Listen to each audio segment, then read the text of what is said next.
आज जो हम लोग को पढ़ना है वो पढ़ना है पोटेशियम पर मैग्नेट। देखो ये डी एंड एफ ब्लॉक का बहुत ज्यादा इंपॉर्टेंट टॉपिक है क्योंकि यहाँ पे रिएक्शंस काफी ज्यादा हैं। तो एग्जामिनर क्या करता है, बच्चे रिएक्शन को रटने की कोशिश करते हैं और वो भूल जाते हैं, तो इसीलिए वो रिएक्शन ज्यादातर देता है। इसीलिए हमें पोटेशियम पर मैग्नेट और पोटेशियम डाइक्रोमेट पे ज्यादा फोकस करना है। क्लियर। अब पोटेशियम पर मैग्नेट की हम लोग देखते हैं कि कैसे हम लोग उसकी प्रिपरेशन करेंगे। पहले मैं लिख देता हूँ पोटेशियम पर मैग्नेट का फॉर्मूला क्या होता है। उसका फॉर्मूला होता है KMnO4, पोटेशियम KMnO4 पर मैग्नेट।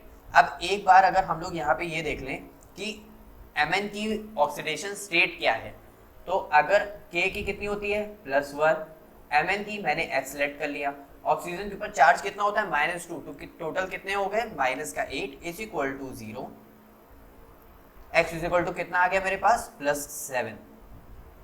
तो यानी यहाँ पे जो मैग्नीज की ऑक्सीडेशन स्टेट है वो कितनी है +7 और ये कितनी है +1। यहाँ तक अच्छे समझ आया। यानी मैग्नीज टोटल यानी मैग्नीज का एटॉमिक नंबर कितना होता है 25। तो टोटल इसके पास इलेक्ट्रॉन कितने होते हैं 4s2 3d5। तो यहाँ पे ये अपनी हाईएस्ट ऑक्सीडेशन स्टेट में है। मैग्नीज अपनी कौन सी ऑक्सीडेशन स्टेट में, हाईएस्ट ऑक्सीडेशन स्टेट में है। यहाँ तक क्लियर हो गया हम लोग को, ठीक है। अब इसके बाद हम लोग को इसकी प्रिपरेशन देखनी। तो प्रिपरेशन देखो, डी ब्लॉक की जब भी प्रिपरेशन करो ना तो सबसे पहले किसके पास जाओ, उसके ओर के पास। किसके पास जाओ, उसके ओर के पास। अब ओर के पास कैसे जाएंगे, उसका ओर होगा क्या, तो पहले मैं लिख लेता हूं एक ओर प्लस हम लोग लेते हैं एक फ्यूजन मिक्सचर। क्या लेते हैं, फ्यूजन मिक्सचर। देखो फ्यूजन मिक्सचर जो होता है ना वो एक एल्कली और ऑक्सीजन से मिलके बना होता है। Alkali in the presence of oxygen, उससे मिलके बना होता है एक मैग्नेट आयन। क्या मिलके बनता है, मैग्नेट आयन। प्लस हमारे पास क्या निकल जाता है, वाटर। देखो मम्मी लोग कहती है ना कि पढ़ाई वढ़ाई तो सब चलती रहेगी, पहले एक अच्छा आदमी बन जा, दिन भर सोता रहता है, खाता रहता है, पीता रहता है, तो पहले एक अच्छा आदमी बन जाओ। तो वैसे ही पहले हम लोग एक मैग्नेट है, क्या यहाँ से इंसान वाली कुछ मैन वाली फीलिंग आ रही है ना, तो यहाँ से पहले हम लोग एक अच्छा आदमी बनाएंगे, एक अच्छा इंसान बनाएंगे, फिर हम लोग उससे मिलके बनाएंगे पोटेशियम पर मैग्नेट। क्लियर। अब सवाल ये है कि ओर कौन सा होता है, तो वो ओर होता है पायरोलुसाइड ओर। क्या कौन सा ओर होता है, पायरोलुसाइड ओर। अब ये पायरोलुसाइड ओर का नेम MnO2। क्या होगा, MnO2 प्लस फ्यूजन मिक्सचर। मैंने कहा था ना एक एल्कली प्लस ऑक्सीजन, ये रहा alkali in the presence of oxygen, तो मैं ले लिया एल्कली प्लस ऑक्सीजन। मुझे इसको मिला करके क्या बनेगा, एक मैग्नेट आयन, एक अच्छा इंसान मिलेगा। हाँ, तो वो अच्छा इंसान का नाम क्या होगा, K2MnO4, K2MnO4। अब यहाँ पे ध्यान दो, अगर ये +2 में है और ये -2 में है, तो ये +2 -2 8 उधर गया, 8 में से 2 गया 6, यानी यहाँ पे Mn की ऑक्सीडेशन स्टेट कितनी है +6। ठीक है, यहाँ तक तो हमें अच्छे से क्लियर हो गया। इसके बाद प्लस यहाँ पे किस चीज का रिमूवल होगा, यहाँ पे वाटर का, जैसे कि मैंने यहाँ पे लिखा हुआ है। अब यहाँ पे क्या हो गया, वाटर का रिमूवल हो गया। तो मैंने क्या किया, एक पायरोलुसाइड ओर लिया।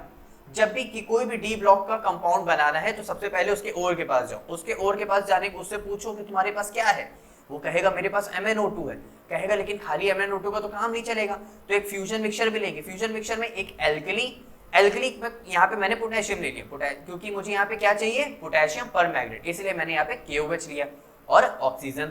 तो क्या बन गया मेरे पास, एक मैग्नेट आयन।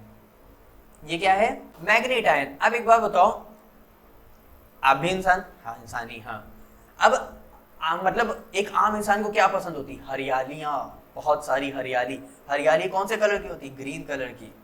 अब मुझे नहीं पता आपको क्या पसंद है, खैर पर्सनल भी नहीं होना है।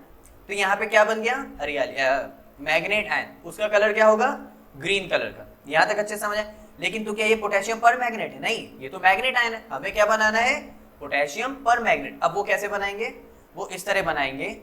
ये हमारा जो मैग्नेट आयन है, हम लोग इसका क्या कराएंगे, हम लोग इसका कराएंगे एसिडिक ऑक्सीडेशन। तो एसिडिक ऑक्सीडेशन कराने के लिए manganate ion on oxidation gives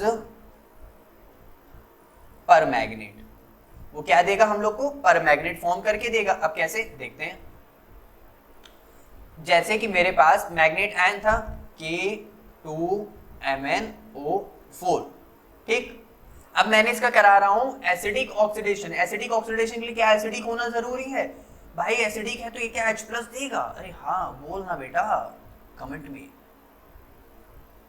अब यहाँ पे इसका H प्लस Cl माइनस हो गया। अब यहां से जो बन जाता है पर मैग्नेट, यानी हमारे पास बनेगा KMnO4 प्लस, यहां से किसका रिमूवल हो जाएगा? यहां से हमारे देखो KCl का रिमूवल हो जाएगा, KCl निकल जाता है। यहाँ से MnO2 भी रिमूव हो जाता है। और हम लोग पानी तो पहले भी निकाल रहे थे भाई, मेहनत करेंगे तो पसीना निकलेगा, पानी निकलेगा ही निकलेगा। तो क्या निकल गया? वाटर का भी रिमूवल हो गया। अच्छा, अब यहाँ पे एक चीज को बात का ध्यान दो, अगर ये ग्रीन कलर का था तो क्या पोटेशियम पर मैग्नेट का भी कलर होता है? हाँ होता है, हमने देखा है। कहाँ? लैब में। और कहाँ देखो। अब P से क्या है? पोटेशियम। P से पर मैग्नेट, तो इसका कलर भी P से ही होगा, पर्पल। अरे वाह, याद नहीं करना पड़ा हमें, ये तो बहुत इजीली याद हो गया। अच्छे समझ आए? हम लोग ने पोटेशियम पर मैग्नेट की प्रिपरेशन करी। पहले हम लोग उसके ओर के पास गए, और साथ हम लोग ने एक फ्यूजन मिक्सचर लिया KOH प्लस O2। फिर हम लोग ने उसको रिएक्ट कराया तो हम लोग को मिला मैग्नेट आयन प्लस वाटर। फिर हम लोग ने मैग्नेट आयन का जो था उसका एसिडिक ऑक्सीडेशन कराया। एसिडिक में हमारा H प्लस प्रेजेंट होता है तो हमने H प्लस को लिया, जिसमें से वो बन गया KMnO4। अब यहाँ से KCl वाली फीलिंग आ रही है तो यहाँ से KCl का रिमूवल हो गया, और वापस प्लस MnO2 और H2O में क्या हो गया? ब्रेक हो गया। क्लियर? आगे देखते हैं। ये तो बात हो गई यहाँ तक। अब इसके बाद अगर हम लोग देखें तो अब एक बार सबने कहा कि एक बार हम इसका क्या करेंगे? डीकम्पोजिशन करेंगे। क्या करेंगे? डीकम्पोजिशन करेंगे। अब ये बताइए, डीकम्पोजिशन करने के लिए हमें सबसे पहले क्या चाहिए? कुछ ना कुछ हीट चाहिए, यानी हम क्या करेंगे? डीकम्पोजिशन किसका? पोटेशियम पर मैग्नेट का। तो potassium permanganate on heating, potassium permanganate on heating it decompose at 517 kelvin, यानी 517 केल्विन पे क्या होता है? डीकम्पोज हो जाता है। अब ये डीकम्पोज कैसे होगा? हमें रिएक्शन रटने की जरूरत है क्या? बिल्कुल नहीं। क्यों? क्योंकि हम रटना मना है। अब ये रहा पोटेशियम पर मैग्नेट। पोटेशियम पर मैग्नेट से हमको क्या बनाना है? मतलब उसका डीकम्पोजिशन करना है। तो डीकम्पोजिशन कितने पे कर रहे हैं? 517 केल्विन पे। अगर टेम्परेचर नहीं भी याद है तब भी कोई बात नहीं, इतना रोने वाली बात नहीं है। बोला ना, रो नहीं। अब एक बात बताओ, हम लोग कहाँ से आए? ऊपर से। तो भाई जहां से आए हैं वहीं जाना है। तो पोटेशियम पर मैग्नेट भी जिससे मिलके बना है उसी में टूट जाएगा। अब किससे मिलके बना था? मैग्नेट आयन से, उसी में टूट जाएगा। एक और भी तो था उसका, क्या था? पायरोलुसाइट और, तो उसी को तोड़ दो ना, MnO2। अब एक और भी तो चीज थी, वो क्या थी? हमारे पास ऑक्सीजन था। ऑक्सीजन में हमने इसको क्या कर दिया? ये जो कंपाउंड है इस फॉर्म में ये ब्रेक हो गया, क्योंकि जिससे मिलके बनाते ये उसी में क्या हो गया? ब्रेक हो गया। यहाँ तक हम लोग को अच्छे समझ आ गया। हम लोग ने क्या किया? इसका डीकम्पोजिशन किया, जिससे मिलके बना था उसी में ब्रेक हो गया। अच्छा एक बात बताओ, ये क्या है? ये एक ओर है। ये क्या है? एक ओर है। तो ओर कहाँ पाया जाता है बच्चों? धरती के नीचे? पाताल में नहीं, धरती में पाया जाता है। अब धरती के अगर नीचे पाया जाता है तो ये कौन सा? इसमें मिट्टी लगी होगी, कुछ ब्लैक और ब्राउन कलर का होगा, इसीलिए इसका कलर जो होता है वो होता है ब्लैक सॉलिड। समझ आ रहा है ना अच्छे से? हाँ ठीक है। अब यहाँ पे एक चीज हम लोग देखते हैं, हमारा जो KMnO4 है ना, ये तीनों मीडियम्स में एक्ट करता है। KMnO4 act is in all 3 mediums. अब पहला मीडियम कौन सा होता है? एसिडिक। दूसरा कौन सा होगा? बेसिक। और तीसरा कौन सा होगा? न्यूट्रल। यानी एसिडिक मीडियम में भी रिएक्ट करेगा, बेसिक मीडियम के साथ भी रिएक्ट करेगा, और हमारा न्यूट्रल मीडियम के साथ भी रिएक्ट करेगा। देखो मैं टर्म्स एक साथ लिख देता हूं ताकि आप लोगों को ध्यान हो कि ये कैसे कैसे रिएक्ट करेगा। KMnO4 reacts in all mediums. अब पहला मीडियम कौन सा है? Acidic medium. देखते हैं पहला मीडियम कौन सा है? Acidic medium. दूसरा मीडियम कौन सा होगा? बेसिक। और थर्ड वन कौन सा होगा? न्यूट्रल। देखो अब एक बात बताओ, यहां पे एक चीज पढ़ने से पहले हम लोग एक चीज को जरा सा ध्यान देते हैं कि KMnO4 ये हमारा क्या है? एक ऑक्सीडाइजिंग एजेंट है। अब ये कैसे ऑक्सीडाइजिंग एजेंट है बताता हूं, क्योंकि इसकी ऑक्सीडेशन नंबर क्या है? +7। अब मैंने अभी ऊपर दिखाया था, इसके पास 7 इलेक्ट्रॉन्स हैं ही, और 7 के साथ लूज कर देगा, तो यानी अब इसके पास तो कुछ बचा नहीं और लूज करने को, जो इसका ऑक्सीडेशन बढ़ेगा, यानी अब ये क्या होगा? रिड्यूस। अगर ये रिड्यूस होगा तो सामने वाले को क्या करेगा, ऑक्सीडाइज। अगर ये खुद रिड्यूस होगा तो सामने वाले को क्या करेगा, ऑक्सीडाइज। सामने वाले को ऑक्सीडाइज कर रहा है, इसीलिए ऑक्सीडाइजिंग एजेंट, इसीलिए ऑक्सीडाइजिंग एजेंट, तो खुद क्या होगा, रिड्यूस। तो अब एक बात बताओ, इसका फॉर्मूला क्या था, MnO4 माइनस, MnO4 माइनस, और यहाँ पे भी क्या हो जाएगा, यहाँ पे क्या हो जाएगा, MnO4 माइनस। अब ये खुद रेड्यूस होगा, अगर खुद रेड्यूस होगा तो ये कितने में रेड्यूस होगा, एसिडिक में, कितने में बेसिक में, और कितने में एसिडिक में, वो न्यूट्रल। चलो देखते हैं। अब अगर MnO4 माइनस है तो ये कम हो जाता है, Mn2 प्लस में हो जाता है, यानी 5 इलेक्ट्रॉन का क्या हो जाता है, रेड्यूस हो जाता है। यहाँ पे चेंज हो जाता है MnO4 2 माइनस में, यानी यहाँ पे जो इसकी ऑक्सीडेशन स्टेट है वो कितनी है, +6, और ये यहाँ पे हो जाता है MnO2 में, यानी यहाँ पे कितनी ऑक्सीडेशन स्टेट है, +4। अब एक बात बताओ, यहाँ पे कितने इलेक्ट्रॉन का लॉस, मतलब बीच का अंतर है 5, यहाँ पे +1 और यहाँ पे +3 का। समझ आया अच्छे से? ये मैंने इसलिए लिखवाया है क्योंकि आयंस की रिएक्शन बहुत ज्यादा पूछी जाती है। अगर आयंस की रिएक्शन हमें ध्यान ही नहीं रहेगा तो फिर हम लोग थोड़ी सी दिक्कत आएगी। अब कैसी दिक्कत आने वाली है वो देखते हैं। अब हम लोग रिएक्शंस पे आ रहे हैं, ध्यान रखना यहाँ से और फोकस, क्योंकि बच्चे अपने बहुत ज्यादा यहीं से फोकस हटा देते हैं, और यहाँ से अगर फोकस हटा दोगे तो स्कूल में या फिर बोर्ड में मार्क्स कम हो जाएंगे। देखो, एसिडिक मीडियम में हमारे पास कुछ रिएक्शंस हैं, वो रिएक्शन सबसे पहले एक हमारे पास है Fe2+ से चेंज होता है Fe3+ में। मैंने क्या कहा, सामने वाले को क्या करेगा, ऑक्सीडाइज। अगर सामने वाले को ऑक्सीडाइज कर रहा है तो खुद का तो रिडक्शन हो रहा है, तो एसिडिक मीडियम में कितने में रिडक्शन हो रहा था, +5 का अंतर आ रहा था, यानी सामने वाले को इसने क्या किया, ऑक्सीडाइज। अब एसिडिक मीडियम में है तो H+ होगा ही होगा। एक रिएक्शन लिख के दिखा देता हूं, जैसे MnO4 माइनस से किस में जा रहा था, Mn2+ में जा रहा था, लिख दिया एकदम परफेक्ट।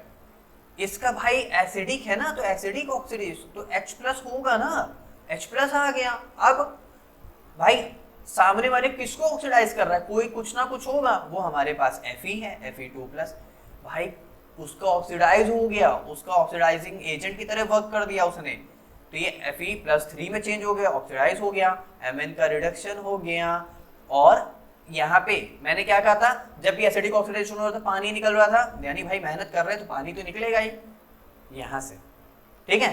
तो यहाँ वाटर का क्या हो गया, रिमूवल, तो ये पहला हो गया। अगर मैं दूसरा लिखना चाहूँ तो दूसरा इन्होंने आयोडीन के प्रेजेंस में भी बताया है, वो ये है कि वो I- लिया, बाकी पूरी रिएक्शन सेम MnO4, क्योंकि एसिडिक है ना तो एसिडिक में तो पूरा सेम ही रहेगा, H+ गिव्स आउट, यहाँ पे क्या हो जाएगा, I2 में चेंज हो जाता है। देखो -1 था, 0 हो गया, ऑक्सीडेशन हो गया, Mn2+ में चेंज हो जाएगा और प्लस वाटर का रिमूवल हो जाएगा।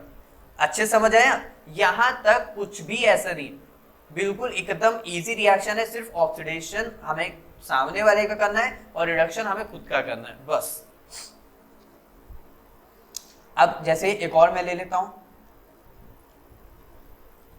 मैंने सिंपल लिया H2S plus MnO4 minus plus मैंने क्या लिया H+, रिएक्शन हुई।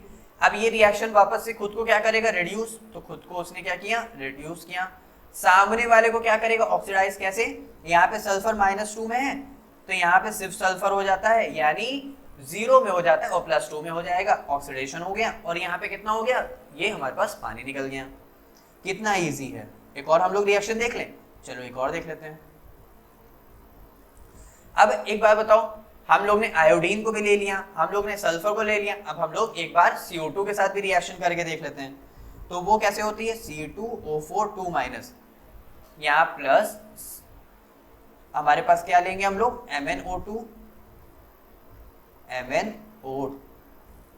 MnO4 सॉरी, और प्लस H+ गिव्स आउट, किस में चेंज हो जाएगा, Mn+2 में, क्योंकि क्या हो रहा है, रिडक्शन। मैंने आप लोगों को पहले इसीलिए दिखा दिया कि बेसिक, न्यूट्रल और एसिडिक, इसीलिए, ताकि बाद में क्या कहते हैं बिल्कुल भी लड़ाई झगड़ा ना हो। यहाँ पे क्या हो जाएगा, H2, यहाँ पे भी क्या हो गया, ऑक्सीडेशन।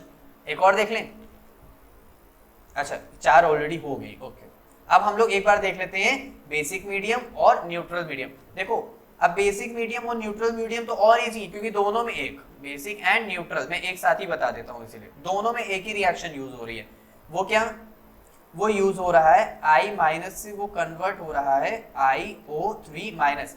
लेकिन एक चीज का ध्यान रखना है, हमारे पास ये जो रिएक्टेंट और प्रोडक्ट है वो बेसिक और न्यूट्रल के सेम है, लेकिन उसमें जो KMnO4 है वो सेम नहीं है, पर मैग्नेट सेम नहीं है। बेसिक के लिए क्या था, वो था MnO4 माइनस से वो चेंज हो रहा था MnO4 2 माइनस में, और न्यूट्रल के लिए क्या था, वो था MnO4 माइनस से वो चेंज हो रहा था MnO2 में। तो अब इसके साथ हमें रिएक्शन करानी है, जैसे मैंने यहाँ पे ले लिया I माइनस और ये कन्वर्ट हो गया IO3 माइनस में प्लस, और हमारे पास क्या निकल जाएगा, एक एसिडिक ऑक्सीडेशन ले रहे थे वो रहा, अच्छा बेसिक ले रहे थे सॉरी, बेसिक में क्या हो जाएगा, अब की बार हम लोग को क्या लेना होगा OH, बेसिक में हम लोग क्या लेंगे OH माइनस, तो यहाँ पे हो गया OH माइनस। अब यहाँ पे एक चीज का ध्यान दो, अगर यहाँ पे बेस निकल रहा है तब भी यहाँ पे वाटर का रिमूवल होना ही होना है, और न्यूट्रल में हम लोग कुछ नहीं लेंगे, वो एज इट इज रिमूवल हो जाएगा। अच्छे समझ आए, तो ये था बेसिक के लिए, ये था एसिडिक के लिए। हमारे पास कुछ रिएक्शंस थी पोटेशियम पर मैग्नेट की, और हम लोग ने देखा कि पोटेशियम पर मैग्नेट का कलर कैसा होता है, पोटेशियम पर मैग्नेट को हम लोग बनाते कैसे हैं। इसीलिए मैं आप लोग को बार बार थोड़ा सा कुछ एग्जाम्पल से समझा रहा हूँ, ताकि आप लोग उसको कनेक्ट कर पाओ, ताकि बाद में दिक्कत ना हो कि आपको रिएक्शन रटने की जरूरत पड़ रही, अच्छा KMnO4 MnO2 अरे थका दिया, तो ये ना हो, ठीक है। अब एक बार स्ट्रक्चर देख लेते हैं, MnO4 माइनस का और एक बार MnO4 2 माइनस का स्ट्रक्चर देख लेते हैं। चलो देख लेते हैं, इतना क्या है तो देख ही लेते हैं। अब ये क्या है हमारे पास पर मैग्नेट, ये हमारे पास क्या है पर मैग्नेट, और ये क्या है हमारे पास मैग्नेट आयन। मैग्नेट आयन क्यों है, क्योंकि यहाँ पे वैलेंसी कितनी है +6 और यहाँ पे वैलेंसी कितनी है +7। स्ट्रक्चर देख लें हम लोग एक बार, इनका क्या देख रहे हैं स्ट्रक्चर देखना है, सिंपली जैसे है वैसे ही बना दो, MnO O O O, यहाँ पे क्या हो जाएगा MnO O O O O, clear. अब यहाँ पे एक चीज का ध्यान दो, अगर यहाँ पे एक माइनस है ना तो एक ऑक्सीजन को माइनस दो, बाकी सबको डबल बॉन्ड दे दो। यहाँ पे 2 माइनस है तो 2 ऑक्सीजन को माइनस दो, बाकी दोनों को डबल बॉन्ड दे दो, बन गया पर मैग्नेट का, बन गया मैग्नेट का स्ट्रक्चर। कितना सिंपल है, एक ऑक्सीजन पे माइनस, एक ऑक्सीजन पे माइनस, 2 ऑक्सीजन पे माइनस, 2 ऑक्सीजन पे माइनस, 2 ऑक्सीजन के पास डबल बॉन्ड, 3 ऑक्सीजन के पास डबल बॉन्ड। तो ये थी हमारी पोटेशियम पर मैग्नेट। सबको अच्छे समझ आए, हम लोग ने स्ट्रक्चर भी देखा, हम लोग ने रिएक्शंस भी देखी, एसिडिक की भी, बेसिक की भी, न्यूट्रल की भी, और हम लोग ने उसके कलर्स भी देखे, और हम लोग ने प्रिपरेशन भी देखी। अच्छे समझ आए ना। तो इसीलिए मैं फिलहाल YouTube पे अच्छा बहुत ही ट्रिक बता रहे, तो मैं चाहूंगा कि आप लोग पहले ट्रिक ना देख करके पहले हम लोग मेथड देखो। ट्रिक एक दिन एग्जाम के पहले ही थोड़ी बहुत मदद कर देती है, लेकिन पूरे लॉन्ग टाइम के लिए मदद नहीं करती, क्योंकि आप लोग नीट के लिए भी पढ़ दो, जेई के लिए भी पढ़ दो, 12th का बोर्ड भी पास करना है। अगर आप लोग ट्रिक के फॉर्म में देखोगे ना तो उसे 5 मिनट तो याद रहेगा, लेकिन फिर भूल जाओगे। तो पहले मेथड सीखो। अब मैंने अगर ये 25 मिनट 20 मिनट का अगर लेक्चर बनाया तो कैसे 1-2 मिनट में याद हो सकता है, तो आप लोग को थोड़ा सा तो फोकस करना पड़ेगा ना। तो मिलते हैं नेक्स्ट वीडियो में पोटेशियम डाइक्रोमेट के साथ। देखो पोटेशियम डाइक्रोमेट भी वो भी एक डी ब्लॉक का एलिमेंट है, तो वो भी किससे बनेगा, अपने ओर से। किससे बनेगा, अपने ओर से। तो इसको अगर पहले देखोगे तो पोटेशियम डाइक्रोमेट बहुत अच्छे से समझ आएगा। क्लियर। अब मिलते हैं पोटेशियम डाइक्रोमेट के साथ। Bye bye.